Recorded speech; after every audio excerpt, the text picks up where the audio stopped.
What happens when the family that throws you away discovers you're worth $47 million?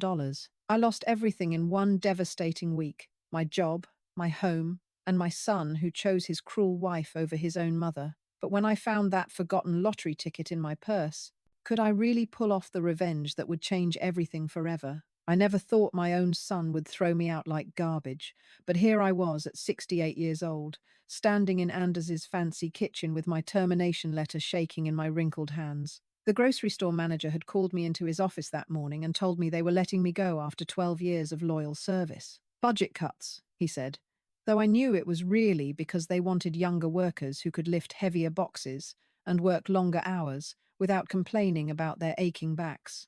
My hands trembled as I set the pink slip down on the cold marble countertop where Elena was chopping vegetables for dinner. She looked up at me with those calculating blue eyes that had never shown me an ounce of warmth since she married my son 3 years ago. Her blonde hair was pulled back in a perfect ponytail, and even at home she wore makeup like she was ready for a photo shoot. Everything about her screamed money and control, from her designer workout clothes to the way she held that knife like a weapon. "I'm sorry to tell you both this," I said quietly, trying to keep my voice steady, even though my heart was pounding like a drum in my chest. "They let me go yesterday from the store.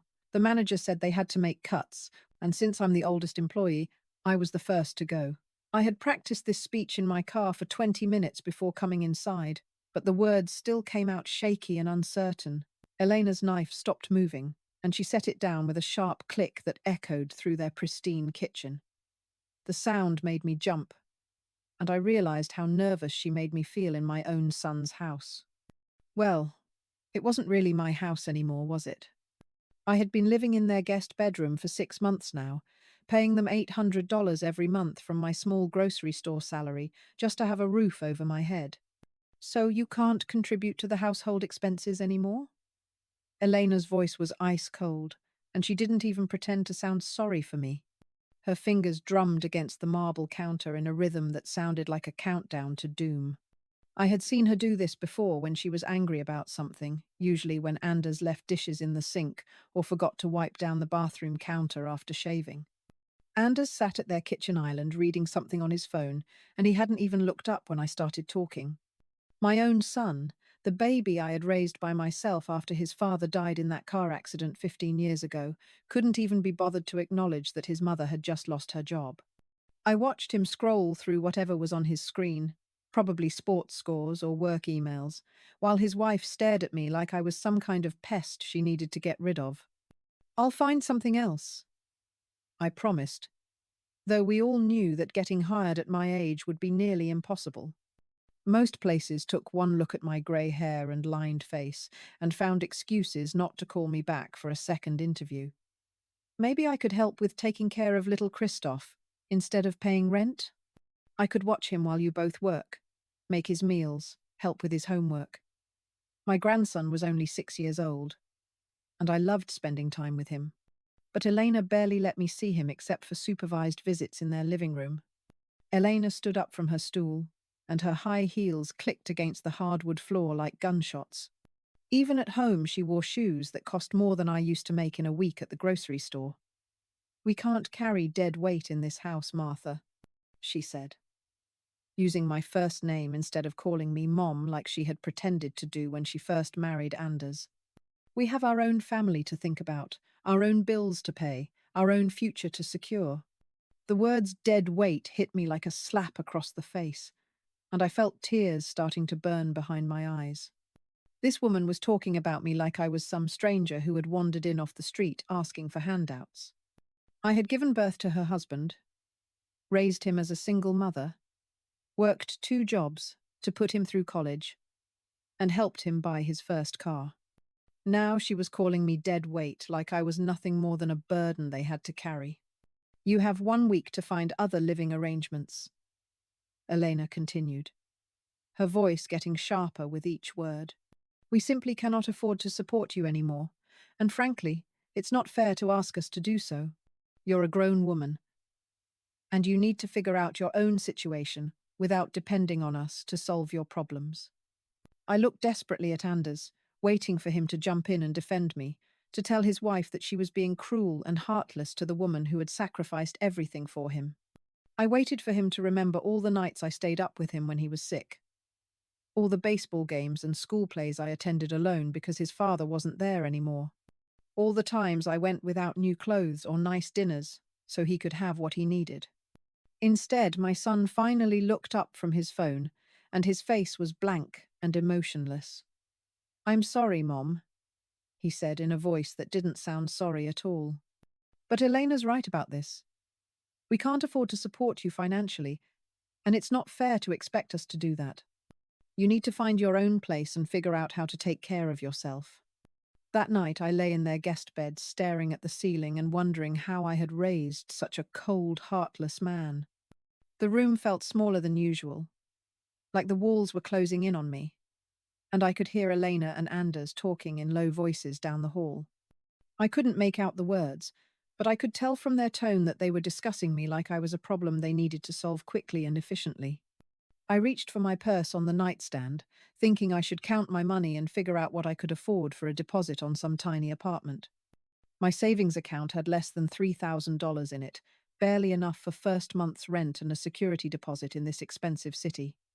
As my fingers fumbled through the contents of my old leather purse, they touched something I had completely forgotten about. It was a lottery ticket from last week, crumpled and forgotten at the bottom of my bag underneath old receipts and grocery coupons.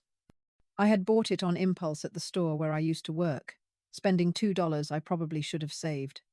With shaking hands, I pulled out my phone and looked up the winning numbers from Saturday's drawing, squinting at the small screen in the darkness of the guest room. The first number matched, then the second, then the third, fourth, and fifth. I blinked hard and looked again, certain I was making a mistake or seeing things that weren't there. But no matter how many times I checked, all 6 numbers on my ticket matched the winning combination perfectly. $47 million. I was holding a ticket worth $47 million while my son and his wife slept peacefully down the hall, probably dreaming about how relieved they would be when I was finally out of their house and out of their lives. I didn't sleep a single minute that night, just sat on the edge of the guest bed holding that lottery ticket and staring at it like it might disappear if I looked away. Every few minutes, I would check the numbers again on my phone, making sure I hadn't made some terrible mistake that would crush this impossible dream. But the numbers stayed the same, and slowly the reality started to sink in that my life had just taken the most incredible turn imaginable. Downstairs, I could hear Elena's alarm clock going off at exactly 6 in the morning, just like it did every single day. She was the kind of person who lived by schedules and routines, who planned every minute of her day and expected everyone around her to follow her rules. I listened to her footsteps clicking across the hardwood floor as she went to the kitchen to start her morning coffee, probably already thinking about how she was going to get rid of me before the week was over. The irony tasted both bitter and sweet in my mouth as I carefully folded the lottery ticket and tucked it into my jewelry box, the one small possession that Elena hadn't complained about taking up too much space in her perfect house. Here she was, probably downstairs calculating how much money they would save once they kicked me out, while I was sitting on enough money to buy 10 houses just like theirs without even thinking about it. I could march down those stairs right now and throw the ticket on their precious marble counter, watch their faces crumble as they realized what they had just thrown away.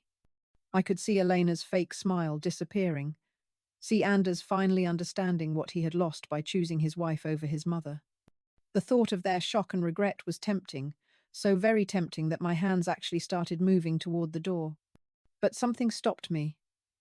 Something deeper and more powerful than the desire for immediate satisfaction. These people had shown me exactly who they really were, had revealed the cold, calculating hearts that beat beneath their polite smiles and fake concern. They wanted me gone, wanted me out of their lives so badly that they were willing to throw a 68-year-old woman onto the street with nowhere to go and no one to help her. Well, they were going to get exactly what they wanted, but not in the way they expected. I was going to leave their house and their lives, but I was going to do it on my own terms, with my head held high and my dignity intact. Let them think they had won. Let them celebrate getting rid of the burden they thought I was. They would find out soon enough just how wrong they had been about everything.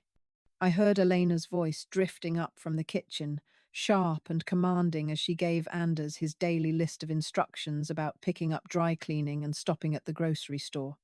She controlled every aspect of his life now, just like she had tried to control mine from the moment she moved into this house. But her control was about to slip away from her in ways she could never imagine. Around 8 o'clock, I heard little Christoph's feet running down the hallway toward the stairs, and my heart ached, knowing that I might not see my grandson again for a very long time. Elena had already started limiting my visits with him, claiming that I was too old and forgetful to be trusted alone with a child. She had convinced Anders that I was becoming a liability, a danger to their perfect family life. I got dressed slowly and carefully, choosing my clothes like I was preparing for battle, instead of just another day of being treated like an unwanted guest in my son's house.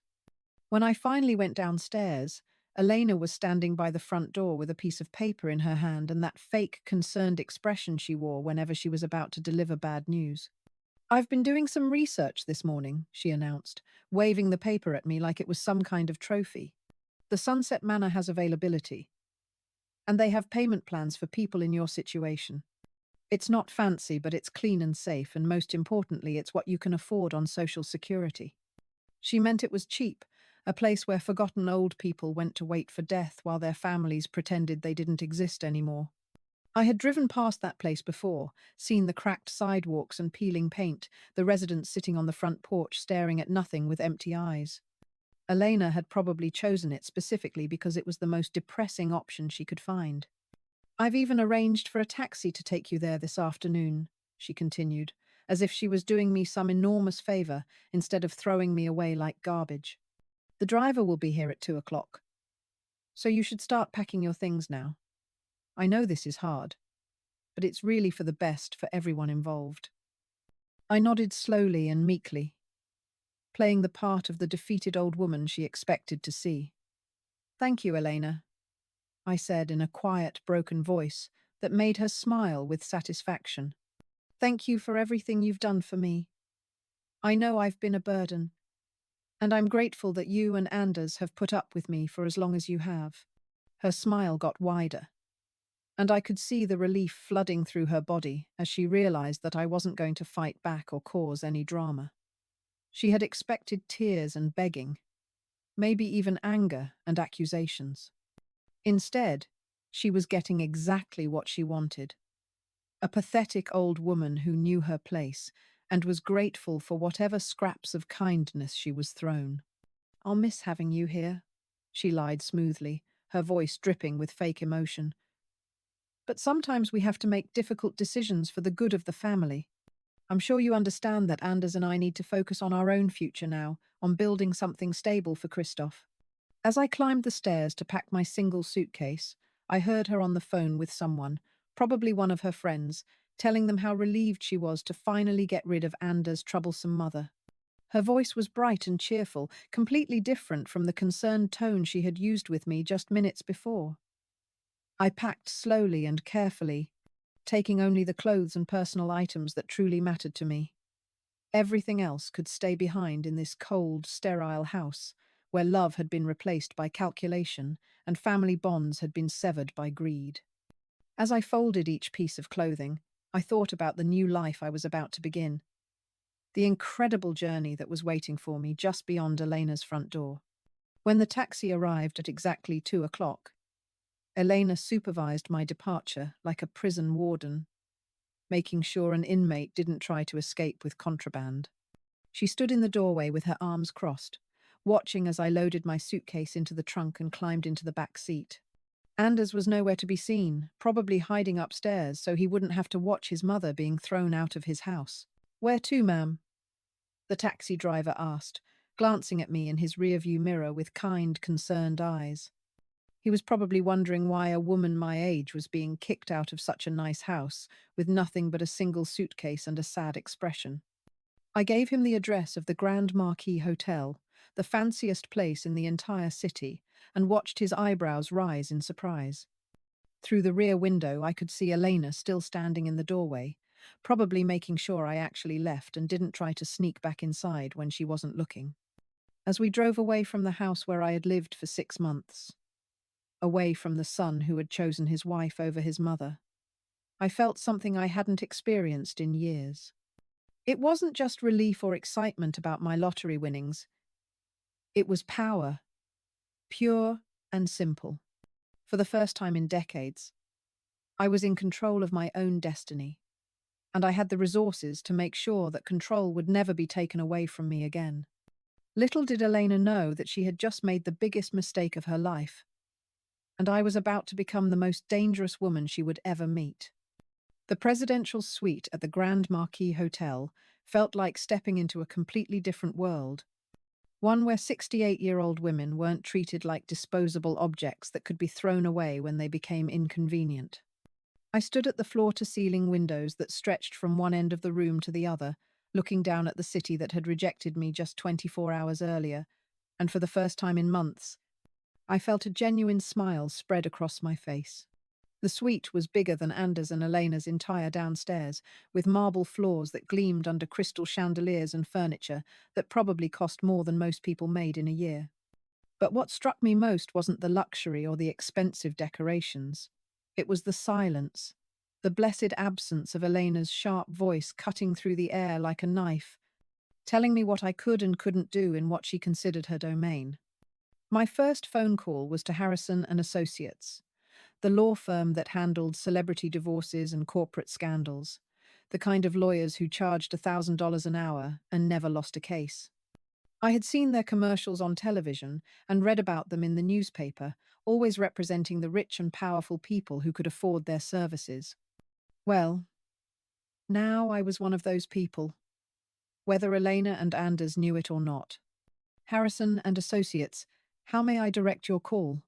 The receptionist's voice was professionally polished but distant, the kind of tone reserved for people who probably couldn't afford their services anyway. I could practically hear her mentally calculating whether I was worth her time, based on the uncertainty in my voice when I first started speaking. "I need to speak with Mr. Harrison about a legal matter," I said, trying to sound more confident than I felt. "It's regarding a case that involves fraud, elder abuse, and quite a substantial amount of money." I had practiced this conversation in my head during the taxi ride, but actually saying the words out loud made my heart race with nervous excitement. "Mr. Harrison is completely booked until Thursday of next week," she replied with the practiced efficiency of someone who turned away dozens of potential clients every single day. "I can schedule you an appointment then if you'd like to provide me with some basic information about your case." I took a deep breath and played the only card I had, the one that would either open doors or make me look like a crazy old woman with delusions of grandeur. "Please tell Mr. Harrison that a new client with a $47 million lottery case needs to see him today. I believe he'll want to make time in his schedule once he understands the situation." The line went completely quiet for what felt like forever, and I wondered if she had hung up on me or thought I was some kind of scam artist trying to waste their valuable time. Then I heard the sound of papers shuffling and computer keys clicking rapidly, followed by hushed voices in the background as she apparently consulted with someone else about my unusual request. "Mr. Harrison will see you at 3 o'clock this afternoon," she said when she came back on the line, her voice now warm and respectful in a way that told me everything I needed to know about how money talks in this world.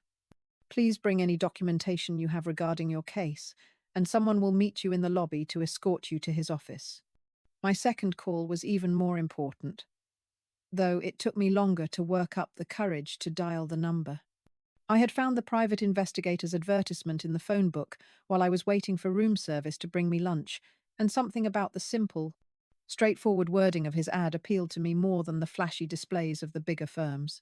Marcus Chen had been in business for 15 years, specializing in what he called family situations and financial irregularities, which sounded like exactly what I needed. When I explained that I suspected my daughter-in-law of financial wrongdoing but couldn't prove it, he didn't ask questions about why I was staying in an expensive hotel or how I could afford his services.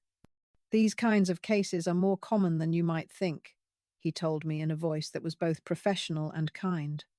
"Adult children and their spouses sometimes take advantage of elderly parents, especially when they think no one is watching or that the victim won't fight back. Do you have access to any financial records or documents that might help establish a pattern? I thought about all the times Elena had insisted on handling my rent payments directly, claiming it was easier for their bookkeeping if everything went through her personal account instead of being paid to Anders. I remembered how she always had detailed explanations for why certain household expenses were higher than expected, and how she volunteered to help other elderly people in the neighborhood with their finances and insurance paperwork. I think there might be more victims than just me, I admitted, surprised by how easily the words came out once I started talking to someone who actually listened and took me seriously. She's very involved in community organizations and charity work, always volunteering to help senior citizens with paperwork and financial planning. Marcus was quiet for a moment, and I could hear him writing notes or typing on a computer. That's definitely a red flag, he said finally. Predators often use legitimate volunteer work as a way to identify and gain access to vulnerable targets. I'll need to do some background research, check public records, maybe interview some of her other clients if we can identify them. By the time I hung up the phone, I felt like I had assembled the beginning of a real team, professionals who could help me figure out exactly what Elena had been doing and how long she had been doing it. For the first time since I'd lost my job, I felt like I was taking action instead of just letting things happen to me. But then my phone rang, and when I saw Anders' name on the screen, all of my newfound confidence wavered like a candle in the wind. Part of me wanted to ignore the call, to let him wonder where I was and what I was doing. But another part of me still hoped that maybe he had come to his senses and realized what a terrible mistake he had made. Mom? His voice sounded smaller and younger than usual, like the little boy who used to crawl into my bed during thunderstorms, instead of the grown man who had watched his wife throw me out of his house. I heard from Elena that you checked into the Grand Marquis Hotel. How are you managing to pay for a place like that? I could picture him standing in his kitchen, probably with Elena hovering nearby, coaching him on what to say and what questions to ask. She would want to know where I had gotten the money for such an expensive hotel, whether I had been hiding assets from them, whether there was more money available that they could somehow claim or control. I'm managing just fine, Anders, I said calmly, though my heart was beating so fast I was afraid he might be able to hear it through the phone. You don't need to worry about me anymore.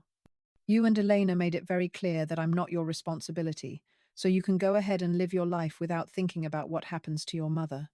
Mom, please don't make this any harder than it needs to be, he said, and I could hear the frustration creeping into his voice. We didn't want things to happen this way, but we had to think about our own family first. Surely you can understand that we couldn't support you forever. I thought about all the years I had supported him, all the sacrifices I had made so he could have everything he needed and wanted. I thought about the nights I worked double shifts at the diner so I could pay for his college textbooks, the times I went without new clothes so he could have the latest sneakers that all his friends were wearing. Do you remember when you were 7 years old and you broke your arm falling off your bicycle? I asked, ignoring his attempts to justify what he and Elena had done to me. Do you remember who sat with you all night in the hospital, who held your hand while the doctors set your bone, who slept in that uncomfortable chair beside your bed for 3 days until you were well enough to come home? The silence on the other end of the line stretched on for so long that I wondered if the call had been disconnected. When Anders finally spoke, his voice was tight with emotion that he was trying hard to suppress. Mom, don't do this. Don't try to make me feel guilty about a decision that was best for everyone involved. You're absolutely right. I agreed, and I could hear the surprise in his breathing when I didn't argue or try to guilt him into reconsidering. It doesn't need to be hard at all, and you shouldn't feel guilty about putting your wife's wishes ahead of your mother's needs. That's the choice you made, and now you get to live with it. What's that supposed to mean? He asked. And for the first time in our conversation, he sounded genuinely worried instead of just annoyed that I wasn't accepting my fate quietly. It means goodbye, Anders, I said, and as I pressed the button to end the call, I realized that this was the exact moment when I stopped being his mother and started being something else entirely. Something that Elena had created through her cruelty, and that Anders had enabled through his cowardice. I was no longer the helpless old woman they had thrown away.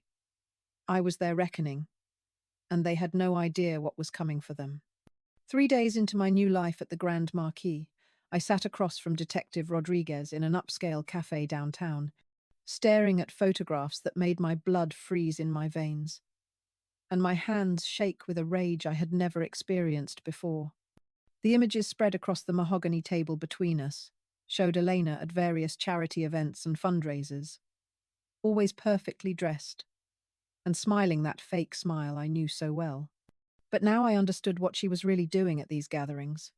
Your daughter-in-law has been running a sophisticated operation for at least 2 years, Detective Rodriguez explained, his voice grim as he pointed to different photos that showed Elena talking to elderly men and women at what appeared to be senior center events and church functions. She calls it Senior Citizens Haven, and on the surface it looks like a legitimate charity that helps elderly people navigate insurance claims and government benefits. The detective was a compact man in his 40s with kind eyes and calloused hands that suggested he had worked his way up through the ranks rather than starting his career behind a desk. He spoke in simple, clear sentences that made the complex details of Elena's crimes easy to understand, and he treated me with the respect and dignity that my own son had refused to show me. But underneath all the legitimate paperwork and official-looking documents, she's been systematically draining people's bank accounts, he continued, sliding more papers across the table toward me. She targets recent widows and widowers, people who are isolated and vulnerable, who are dealing with grief and confusion about financial matters they've never had to handle alone. I studied the bank statements and financial records he showed me, seeing patterns that made me feel sick to my stomach. Small withdrawals at first, amounts that wouldn't be noticed immediately. Then larger and larger sums, as Elena gained more access and trust from her victims. The numbers were staggering. Hundreds of thousands of dollars stolen from people who could least afford to lose their life savings. We estimate that she's taken over $2 million from at least 30 different victims in the past 18 months, Detective Rodriguez said, watching my face carefully as the full scope of Elena's crimes sank in. She's incredibly clever about staying just under the federal limits for wire fraud, and she spreads the stolen money across multiple accounts and shell companies that are difficult to trace. One photograph in particular caught my attention. Elena standing next to an elderly woman who looked to be about my age, both of them smiling at the camera while holding what appeared to be insurance paperwork. The old woman's face was filled with gratitude and trust, the same expression I had probably worn when Elena first offered to help me organize my finances after I moved into their house. "This is Mrs. Henderson," the detective said, noticing where my attention had focused. "She lost her husband last year and was struggling to understand his pension benefits and social security. Elena offered to help her navigate the paperwork. And within 6 months, Mrs. Henderson's entire retirement account had been emptied. She's now living with her daughter because she can't afford her own apartment anymore." The story hit me like a physical blow because it was so similar to my own situation, except that Mrs. Henderson had been completely destroyed by Elena's theft, while I had been saved by a lottery ticket I didn't even remember buying. I thought about how easily I could have been in Mrs. Henderson's position, homeless and dependent on family members who might not want the burden of caring for an elderly relative. "How did you find out about all of this?" I asked, trying to keep my voice steady despite the anger that was building inside me like a volcano ready to erupt. "If she's so good at hiding what she's doing, how did you discover the pattern?" Detective Rodriguez leaned back in his chair and smiled for the first time since we had started talking. "We've been investigating reports of financial elder abuse for about a year, but we couldn't connect the dots until we started looking at the charity angle. Elena was smart about never using the same method twice, but she got careless about covering her tracks when she started expanding her operation." He pulled out another folder and showed me surveillance photos that had been taken from across the street at various senior center events. In several of the pictures, Elena could be seen talking intensely with elderly people while taking notes in a small notebook, always positioning herself so that other people couldn't overhear their conversations. The breakthrough came when one of her victims, a man named Robert Walsh, got suspicious and started keeping his own records of their meetings, the detective explained. He had been a bookkeeper before he retired, so he knew how to track financial transactions, and he noticed that money was disappearing from his accounts right after Elena helped him with his paperwork. I felt a surge of admiration for Mr. Walsh, an elderly man who had refused to be a passive victim and had instead fought back against someone who was trying to rob him. It gave me hope that maybe I wasn't the only senior citizen who was willing to stand up for themselves when they were being mistreated. Mr. Walsh contacted us, and when we started investigating Elena's charity, we discovered that it was basically a front for targeting and robbing elderly people. Detective Rodriguez continued. The problem is that most of her victims are too embarrassed to come forward, or they don't even realize they've been robbed because she's so good at making the thefts look like legitimate expenses or fees. As I sat there looking at the evidence of Elena's crimes, I began to understand that my own situation was just the tip of a much larger iceberg. The rent money she had demanded from me, the household expenses she claimed were higher than expected, the offers to help me with my insurance paperwork. It had all been part of her systematic plan to rob me, just like she had robbed dozens of other elderly people. We've been building a case against her for months, but we needed someone on the inside, someone who could get close enough to gather evidence without arousing her suspicion, the detective said, looking at me with an expression that made me realize this meeting wasn't just about sharing information, it was about asking for my help. You want me to spy on her? I said, the words coming out more as a statement than a question. The idea was both terrifying and exciting, like being asked to jump out of an airplane without knowing if the parachute would work properly. We want you to help us catch her in the act, he clarified. She thinks you're a broken-down old woman with no resources and no fight left in you. She has no idea that you've won the lottery or that you're working with law enforcement. That gives us an incredible advantage if you're willing to use it.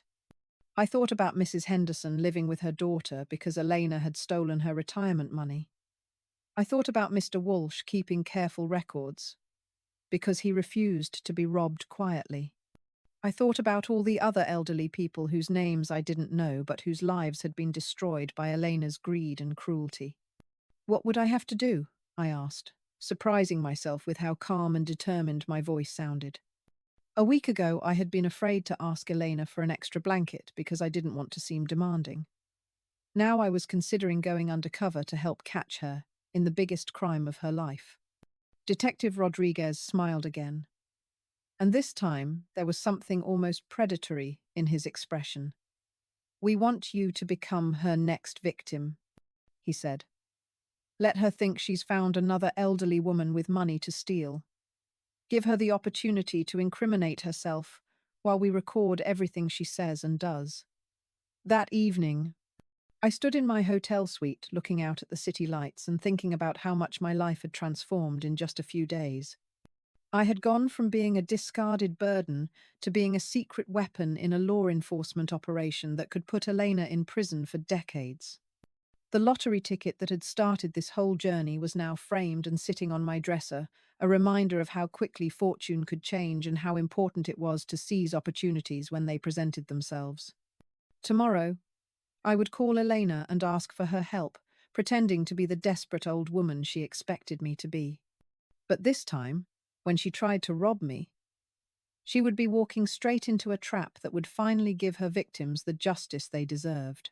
I chose the same upscale cafe where Elena had conducted dozens of her fake charity meetings, a location that Detective Rodriguez assured me was perfect for recording our conversation without arousing her suspicion.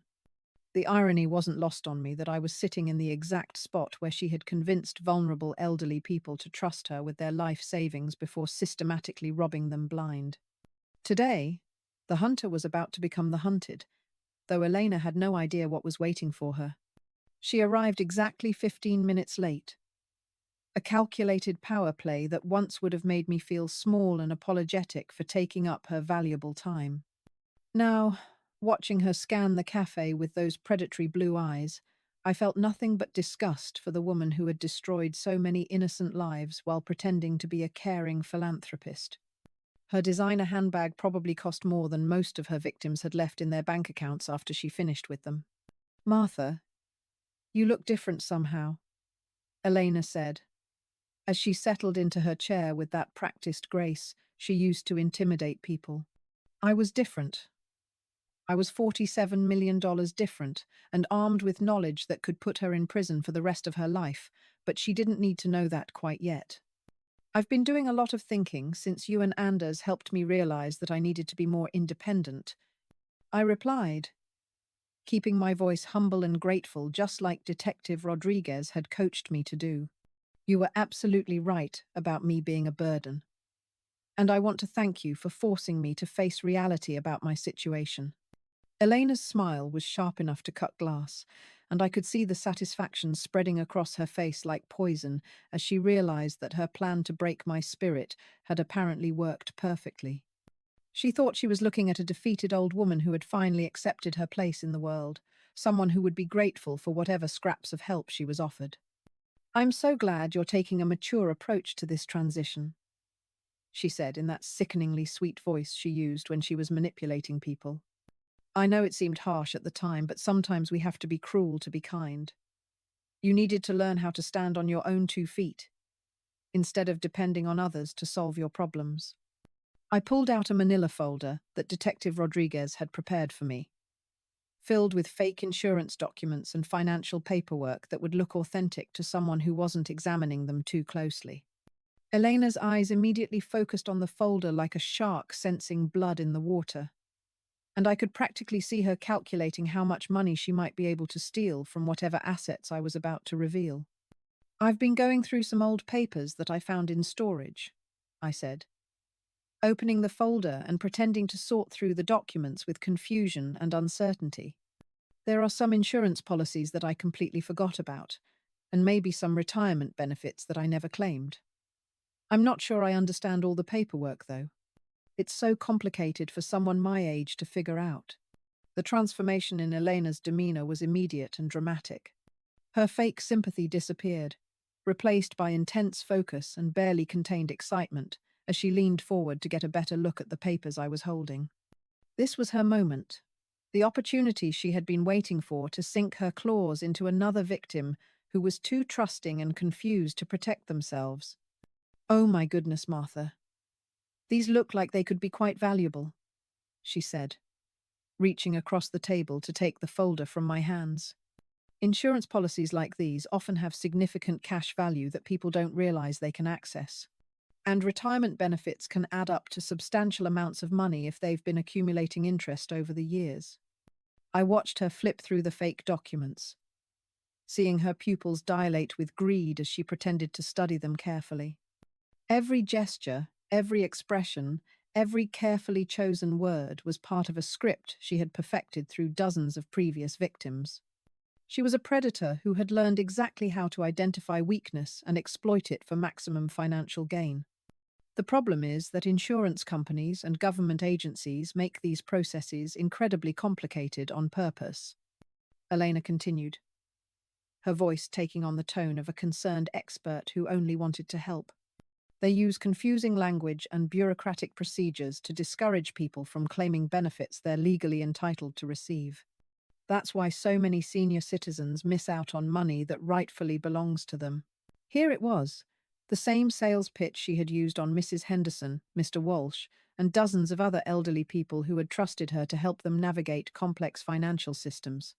She was positioning herself as my savior, the only person who understood these complicated matters well enough to guide me through the process successfully. I happen to have quite a bit of experience with these types of situations, Elena said with false modesty, as if her expertise was just a happy coincidence rather than the result of years spent perfecting her criminal techniques. Through my charity work with Senior Citizens Haven, I've helped dozens of elderly people recover benefits and insurance money that they never knew they had coming to them. The mention of her fake charity made my stomach turn with revulsion, but I forced myself to look impressed and grateful rather than disgusted. Detective Rodriguez had warned me that this was the moment when Elena would begin testing my vulnerability, trying to determine how much control she could gain over my finances and how much money she could eventually steal. That sounds wonderful, I said, letting my voice tremble with hope and relief. I was so worried that I would have to figure all of this out by myself, and I know I'm not smart enough to understand all the legal language and requirements. Would you really be willing to help me with this? I know you must be very busy with your own family and your charity work.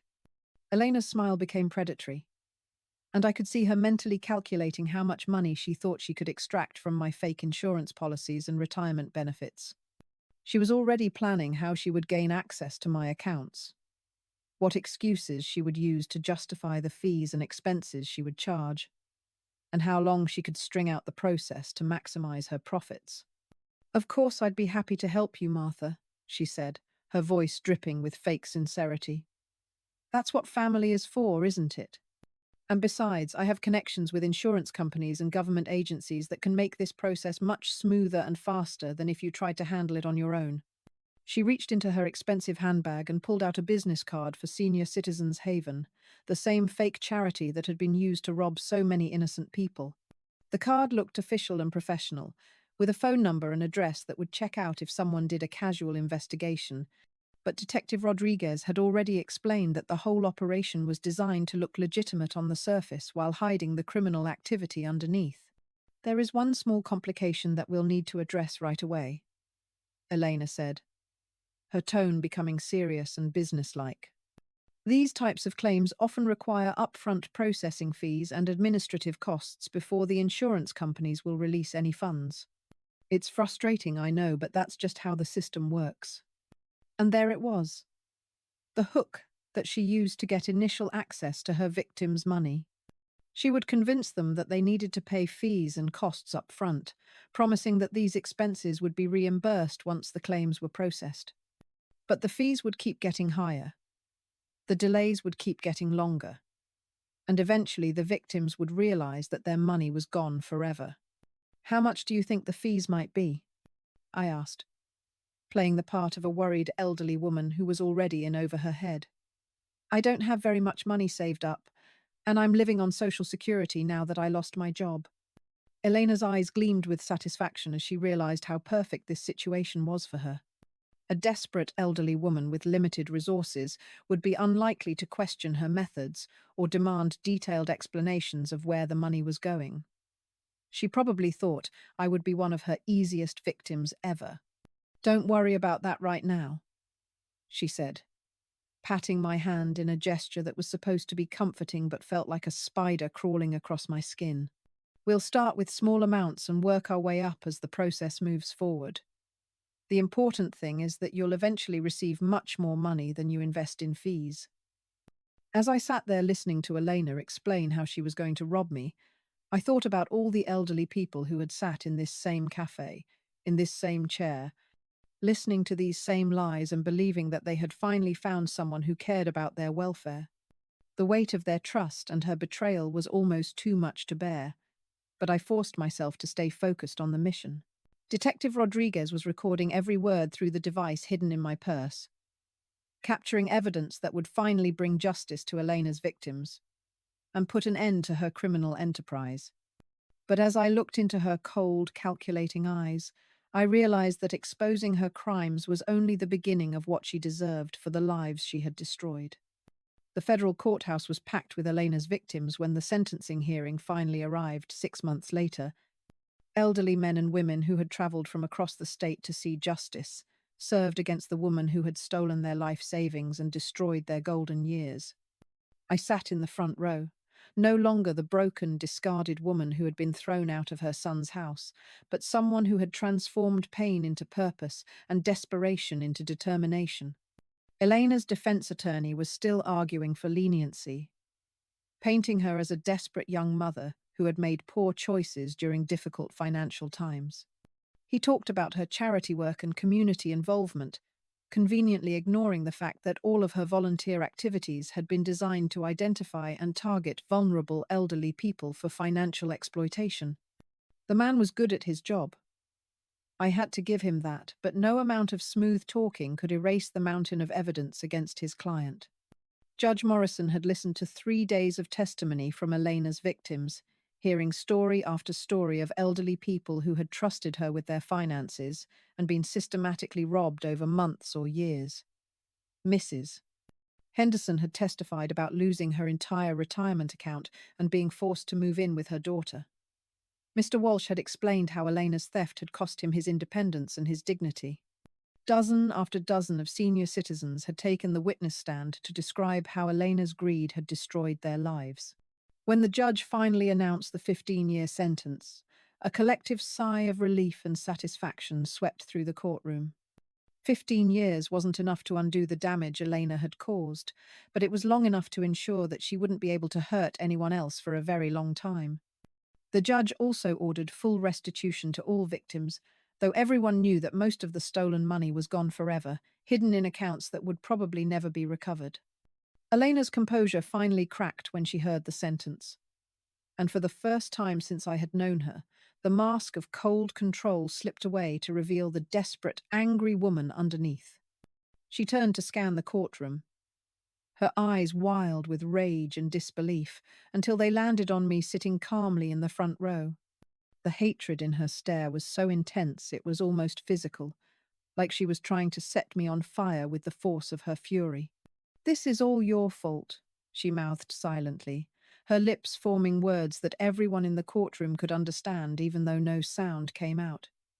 "You planned this whole thing? You destroyed my life." I smiled and nodded slightly, not bothering to hide my satisfaction at seeing her finally face consequences for her actions. Yes, I had planned it. And yes, I had destroyed her life, just like she had tried to destroy mine and so many others. Outside the courthouse, Anders was waiting by his car, looking older and more tired than his 30 years should have allowed. The past 6 months had been hard on him as the full extent of Elena's crimes became public knowledge, and he had been forced to confront the reality that his wife was a criminal who had been using their home as a base of operations for stealing from elderly people. His perfect marriage and his comfortable life had crumbled along with Elena's freedom. "She says you set her up," he said without any greeting or preamble, his voice flat and emotionless. "She says you knew about the investigation from the beginning, that you planned this whole thing to get revenge on us for asking you to move out." His words carried no accusation or anger, just a tired acceptance of the fact that his world had been turned upside down by forces he couldn't control or understand. I studied my son's face, looking for any sign of the little boy I had raised, the child who used to run to me when he was hurt or scared. But that boy was gone, replaced by a man who had chosen comfort over character, security over family, his wife's approval over his mother's love. The choices he had made had led him to this moment, standing outside a courthouse where his wife had just been sentenced to federal prison. "Anders, your wife stole over $2 million from elderly people who trusted her," I said quietly, keeping my voice calm and factual, rather than emotional or accusatory. "She was using your house to run a criminal enterprise that destroyed dozens of lives. She was stealing from me too, wasn't she? That rent money I was paying you every month. It wasn't going toward household expenses like you told me it was." His silence was answer enough, and I could see the shame and embarrassment in his eyes as he realized that I knew the truth about how Elena had been using him. He had probably convinced himself that he was just following his wife's financial advice, that she was better at managing money than he was, but deep down he must have suspected that something wasn't right about their sudden prosperity. "I didn't know," he said finally, but his voice lacked conviction and his eyes couldn't meet mine. "I thought she was just good at budgeting and saving money. I didn't ask too many questions because things were going so well for us financially, and I didn't want to rock the boat by being suspicious of my own wife." I reached into my purse and pulled out a cashier's check that I had prepared before coming to court, money that would be enough to pay off his mortgage and cover Elena's legal fees with plenty left over. It was more money than he would see in years of working at his current job, a financial lifeline that could help him rebuild his life after the disaster that Elena had created. "This should be enough to cover your house payments and Elena's lawyer bills," I said, holding out the check, but not quite letting him take it yet. "Consider it a gift from the dead weight you threw away when I lost my job and needed help from my family." The words carried no bitterness or anger, Just a calm statement of fact about how our relationship had been redefined by his choices. Anders stared at the check with wide eyes, probably wondering where I had gotten that kind of money, and whether this was some kind of trick or test. His hands reached toward the paper automatically, driven by the same greed and desperation that had made him choose Elena over his mother, but something in my expression made him pause. "So we're good now, right?" he asked. And in that moment I could see exactly who he really was underneath all the excuses and justifications. "You'll help me get through this mess, and we can go back to being a family again? I know things got complicated with Elena, but she's going to be gone for a long time now, and it can just be us again like it used to be." I looked at my son, this man I had raised from birth, and realized that Elena hadn't corrupted him or changed him into someone he wasn't. She had simply revealed the person he had always been underneath. Someone who measured relationships by what he could get from them. Someone who viewed love as a transaction rather than a bond. Someone who would throw away family for convenience and then expect forgiveness when he needed help. The lottery ticket that had started this whole journey was now framed and hanging in my new house.